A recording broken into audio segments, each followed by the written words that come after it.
Has the Steelers' free agency plan just been leaked? There's a report out there saying that there's two positions in particular that the Steelers are hunting for in NFL free agency. I'll react to that here in just a second on Steelers Talk. Also, a top free agent edge rusher has been connected to the Pittsburgh Steelers. Very intriguing stuff right there, given you have TJ Watt and Alex Highsmith on the roster. And then we'll go into Ryan Clark, former Steelers safety, goes off on the Pittsburgh Steelers quarterback situation and why he thinks the Steelers are quote-unquote dead wrong keeping Kenny Pickett as their starting quarterback heading into 2024. Before we get into all of the great news and rumors coverage today, we've got a loaded show coming up. Make sure you guys click that subscribe button right now because free agency is right around the corner, guys, and we got breaking news coverage whenever the Steelers make a big signing. Coop and I, we're going to be going live for every single big signing that the Steelers make.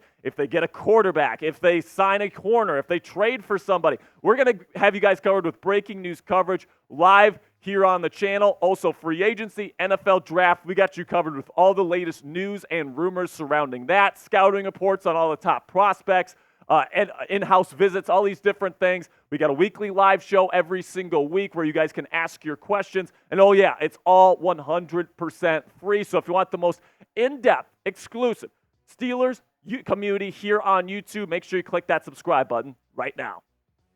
All right, so now let's get into the first rumor of the day, where Steelers insider Ray Fittipaldo says that the Steelers are going to target inside linebacker and cornerback in NFL free agency this year. This is what Fittipaldo had to say in his weekly mailbag.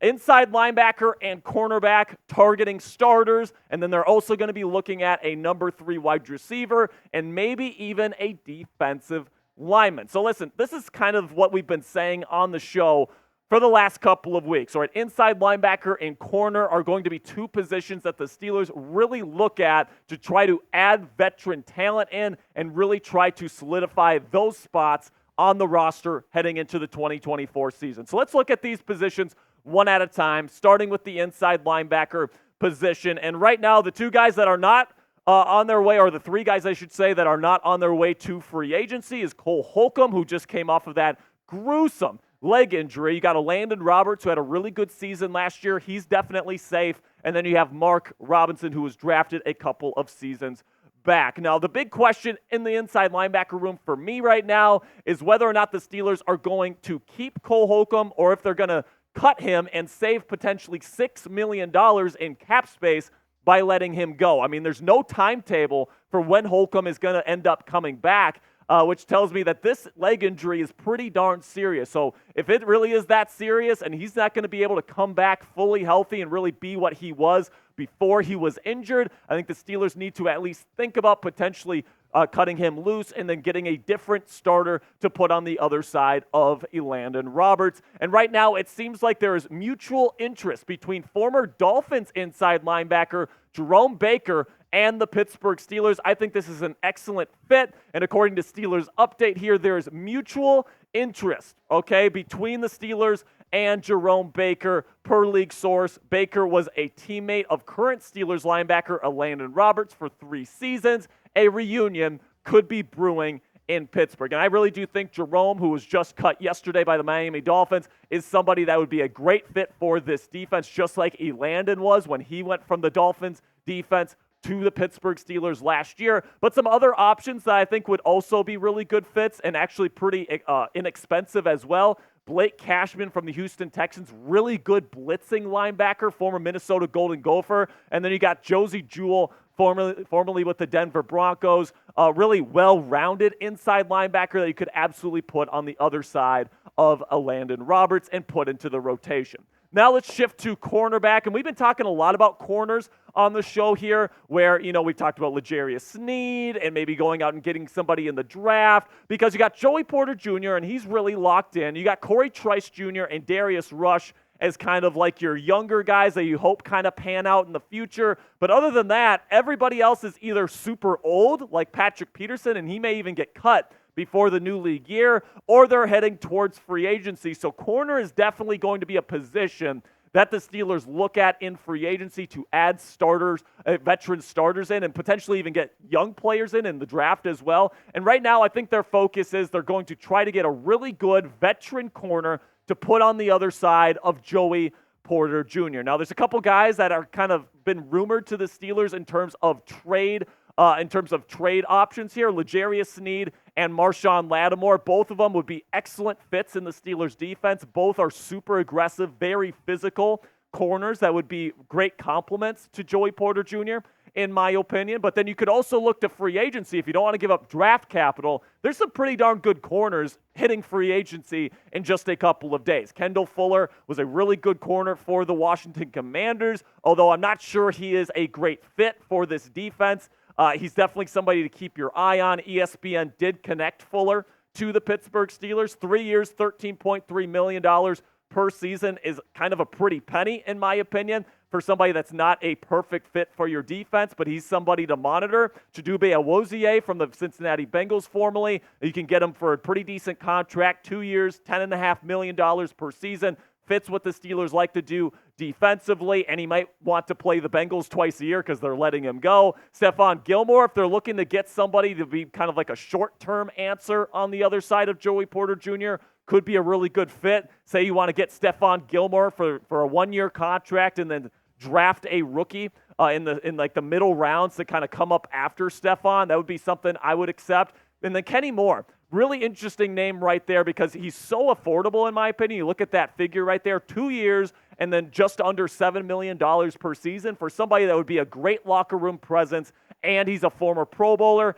and he can play both outside and inside in the slot. So that's a lot of value right there for somebody that just costs $6.75 million per season. Keep your eye on Kenny Moore. And then Adoree Jackson kind of had an off year with the New York Giants last year. That's why he was let go. But you can get him for a one-year contract, $6 million per season. Really fits what the Steelers like to do schematically. Got to keep your eye on Adoree Jackson as well. So coming up here, we're going to shift from corner to edge rusher, where there's a Steelers reporter that has linked Chase Young, edge rusher, to the Pittsburgh Steelers. I'm going to talk about whether or not the Steelers should even consider signing Chase Young in free agency this year. But before we get into that, let's have a word from our sponsor here at Mando Whole Body Deodorant. Listen, fellas, I don't have to tell you that the warmer the weather gets, the funkier your crotch gets. But don't worry, all you have to do to say goodbye to your stink is grab some Mando Whole Body Deodorant and nip body odor in the bud. Put it on your pits, your package, your feet, and beyond for whole body freshness. From the makers of Lumi deodorant, Mando is clinically proven to work hard all day for you. Instead of covering up BO with heavy fragrances, Mando stops odor at the source, stopping the stink from happening in the first place. Spring into the season with a deodorant that can handle the heat. For Steelers Talk listeners, new customers get $5 off a starter pack with our exclusive code and link. Use code CHAT at shopmando.com. And it's not just deodorant, guys, all right? I've got some of their bourbon leather odor shield body wash right here that I've been using and I've been testing out for the last couple of weeks. Not only is it a super manly, super fresh scent that keeps the stink away all day, but my coworkers have been using this as well. And let me tell you, the offices here at Chat Sports are smelling a little bit more fresh. Mando's starter pack is perfect for new customers because it comes with a solid stick of deodorant, cream tube deodorant, 2 free products of your choice, including the body wash or like some deodorant wipes or something along those lines, plus free shipping. Again, new customers get $5 off a starter pack with our exclusive code that equates to over 40% off your starter pack when you use code CHAT at shopmando.com. That's shopmando.com. It's time to smell better naked, and trust me, your partner will thank you too. Thank you to Mando for sponsoring today's edition of Steelers Talk. So now let's go into Chase Young here, where the Athletics Steelers writer Mark Kaboly has connected Chase Young, formerly with the San Francisco 49ers and the Washington Commanders, to join the Pittsburgh Steelers because apparently Mike Tomlin freaking loves this guy. So this is what Kaboly had to say. Mike Tomlin made a fuss over Young during a game in 2020, so that brings him into play. With Watt and Highsmith on the roster, perhaps there's no clear fit for Young, but he's young, talented, and looking to prove himself after an uneven last few seasons. If his market winds up being a one-year deal worth a little over $10 million, as Spotrac projects, he's definitely in the mix for the Steelers, who could use him on the inside at times as well. And let me just tell you guys this right now, there is no way Chase Young ends up becoming a member of the Pittsburgh Steelers. Now, would I love for him to come in a rotational role behind TJ Watt and Alex Highsmith? Hell yes, I'd love that. It's Chase freaking Young, all right? He'd be the best rotational edge rusher in the National Football League. But there's a couple of issues here with Kaboly linking Young to the Pittsburgh Steelers. The first is price. He kind of mentioned Spotrac, but Spotrac can be very shoddy with their contract projections. I like Pro Football Focus's model a lot more because it's based on historical models, and they project that he will make $15 million on a one-year deal. And listen, even if Pittsburgh wanted him, all right, Young wants to start in the National Football League. So there's really two main issues with the whole Chase Young thing. Number one, you're not paying $15 million on a one-year deal for somebody that's going to be a rotational edge rusher, especially when Nick Herbig played so well down the stretch last season, and you have TJ Watt and Alex Highsmith already on the roster. Spend your money elsewhere in free agency. But then the other thing is, Chase Young wants to start. You think Chase Young wants to come to Pittsburgh and play on third downs and, play behind Highsmith and TJ Watt? No way. He wants to go out somewhere and start. So even though I know Mike Tomlin likes he likes Chase Young. He likes his talent, all these different things. And he had that viral clip where he was like, man, I wish I could get a guy like you. This just doesn't make sense for either party here. So with all due respect to Mark Kaboly, Chase Young's not going to be a Pittsburgh Steeler. But you know who might be a Pittsburgh Steeler? Mason Rudolph, all right? Because the Steelers keep saying they want him back. And today, Jerry Dulac of the Pittsburgh Post-Gazette put out that he believes that Mason Rudolph will sign with the Steelers a 2-year deal worth $10 million total, so $5 million per season. And listen, man, you guys know how I feel about the quarterback position. I want the Steelers to make a bigger splash than signing Mason Rudolph, even though I appreciate what he did. But I will say this, man, if they sign Rudolph in free agency, 2 years at $5 million a pop, that's not a bad deal whatsoever, especially for somebody that the offense is functional for. He's a really high-end backup that has chemistry with the receivers in-house. I mean, for Christ's sakes, there's even people inside the offense and inside the locker room that want him to start over Kenny Pickett. So he definitely has the respect of the locker room, all these different things. And if they do sign Rudolph, this would be a fair deal, in my opinion. Now, the last thing that we'll talk about today is ESPN's Ryan Clark, okay, just fresh off of signing a brand new contract with ESPN, goes on Get Up today, and he says the Steelers are dead wrong. That's a direct quote, to stick with Kenny Pickett as their starting quarterback in 2024. This is what Clark had to say this morning. It is going to be on brand for the Pittsburgh Steelers to keep Kenny Pickett, and it's going to be dead wrong in this situation. You're going to strap your team to a quarterback that can't lead you to the promised land.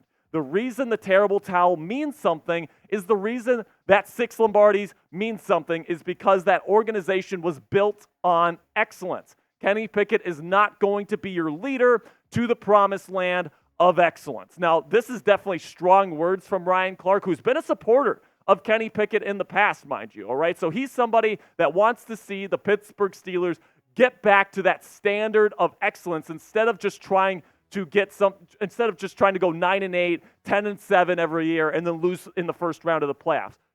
Ryan Clark is somebody that wants to see this team excel, that wants to see this team compete for Super Bowls again, and he sees what I see and what a lot of other people see in Kenny Pickett, which is that at best, he's like a game manager type quarterback that's never going to be able to be somebody that can go toe-to-toe with the likes of Patrick Mahomes, Josh Allen, Joe Burrow, Lamar Jackson, all these different talented quarterbacks in the AFC conference. Even if Pickett ends up developing an Arthur Smith system, Clark is saying, even if he develops, he's not going to be that level of quarterback, and he's not going to lead this team back to the promised land. And I have to agree with him personally. But let me know what you guys think down there in the comments section. Do you agree or disagree with Ryan Clark's statements on Kenny Pickett and the Steelers quarterback situation? Type A if you agree with him and you think Kenny Pickett can't lead this team to the promised land, or type D if you disagree and you still hold out hope for Kenny Pickett.